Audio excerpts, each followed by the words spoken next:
Shri સદભાવના charitable trust ઊંઝાને મળેલ 120મું દેહદાન. આજરોજ ઊંઝાના ચેલાભાઈ મંગળદાસ ઓઝા માસ્તરનું દુઃખદ અવસાન થયું. તેમના પરિવારજનોએ દેહદાન આપવાનો ઉત્તમ નિર્ણય લીધો. સ્વર્ગસ્થ દેહને પાલનપુર બનાસ મેડિકલ કોલેજને અર્પણ કરવામાં આવ્યો. આ પ્રસંગે શ્રી સદભાવના ચેરિટેબલ ટ્રસ્ટના હોદ્દેદારો ઉપસ્થિત રહ્યા હતા. સિવિલ હોસ્પિટલ ખાતે પાર્થિવ દેહને હોસ્પિટલના સ્ટાફ દ્વારા તેમજ મેડિકલ ક્ષેત્રે વિદ્યાર્થીઓ દ્વારા પુષ્પાંજલિ આપવામાં આવી હતી.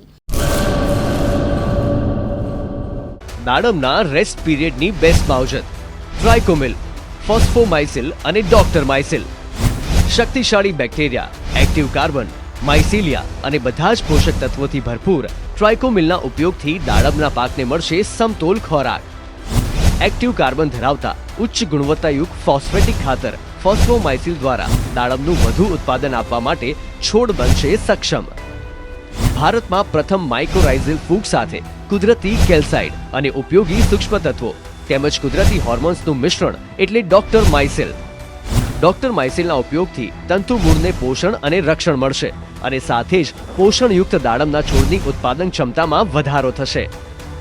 દાડમની ખેતીને બનાવો દમદાર, રેસ્ટ પીરિયડમાં પોષણ આપો જોરદાર. 2 દાયકાથી ખેડૂતોના વિશ્વાસનું પ્રતીક. એગ્રી માઇસિલ બાયોસાયન્સ પ્રાઇવેટ લિમિટેડ.